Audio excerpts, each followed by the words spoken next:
It's strange. We don't really talk about the fall of Babylon, and we should.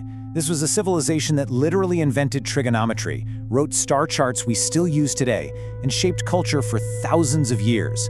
But how it all ended? For most of us, it's a total mystery. So in this explainer, we're going to try and unravel that puzzle together. So let's start with the big question. When did Babylon actually fall? For a place that was so important for so long, its ending is surprisingly, quiet. There's no single dramatic story that we all know, which is exactly what makes this question so fascinating to dig into. Just look at this contrast.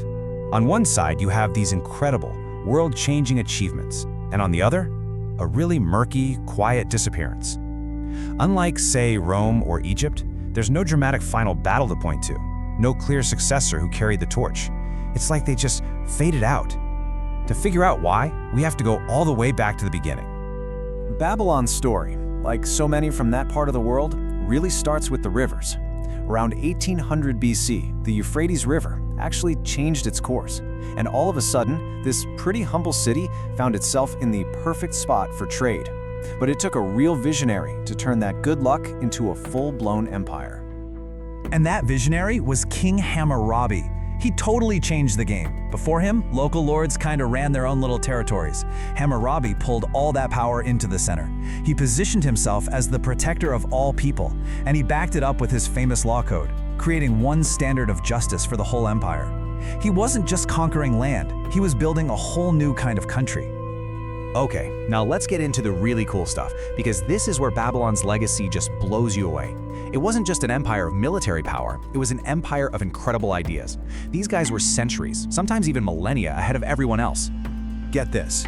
Babylonian students were solving problems using the Pythagorean theorem for homework. That's already pretty impressive, right? But the truly mind-blowing part isn't what they were doing, it's when they were doing it. A full 1,000 years, 1,000 years before Pythagoras was even born. Just let that sink in for a second.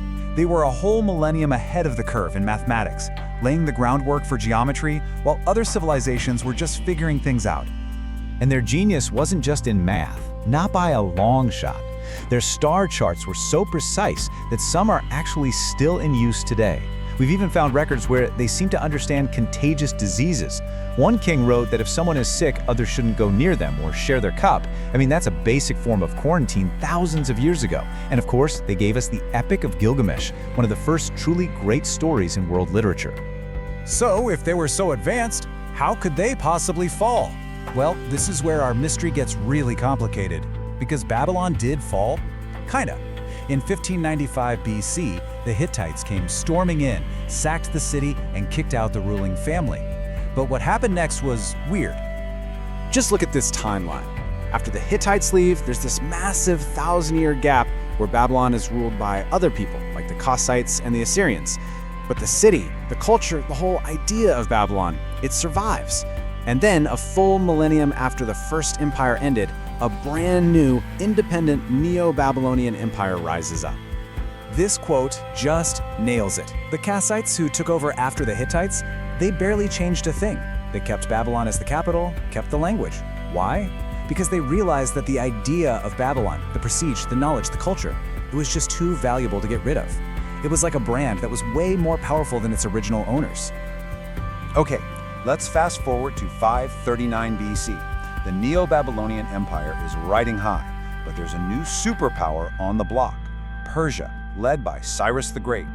Now, when the Persians conquer Babylon, you think, okay, here we go again. Another group comes in, but they'll keep the city as the center of the world, right? New management, same company. But this time was different.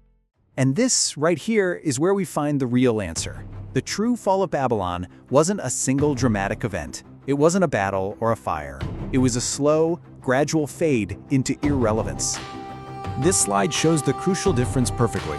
Before, conquerors adopted Babylon's prestige. They needed Babylon to make their own rules seem legitimate. But later empires, starting with the Persians and continuing on, they had their own centers of power, their own identities. Babylon was no longer the main event. It was just one stop on a much larger tour. So you can see how it happened, step by step. Under the Persians, it wasn't the capital anymore, just one of 5. Later, Alexander the Great loved the city and planned to make it his capital, but then he died before he could really fix it up. His successors just built brand new capitals nearby, and people did what people always do. They moved away for better jobs and new opportunities. The great city of Babylon wasn't destroyed, it was simply abandoned. So if we had to define it, this is probably the best definition for the fall of Babylon. It wasn't a moment of destruction, it was the moment it lost its special status. The moment it went from being the center of the world to just another city in it. And that really brings us to the most powerful answer to our question. Babylon didn't fall because it got weaker, it fell because everyone else got stronger. For thousands of years, it had been the great teacher of the ancient world, and eventually its students just learned their lessons so well they didn't need the original teacher anymore. Which leaves us with one final thought to chew on. The city itself, the buildings, they're gone, returned to dust. But the ideas, the math, the astronomy, the stories, they're still with us, woven into our own world. So, if a civilization's greatest parts never die, did it ever really fall at all?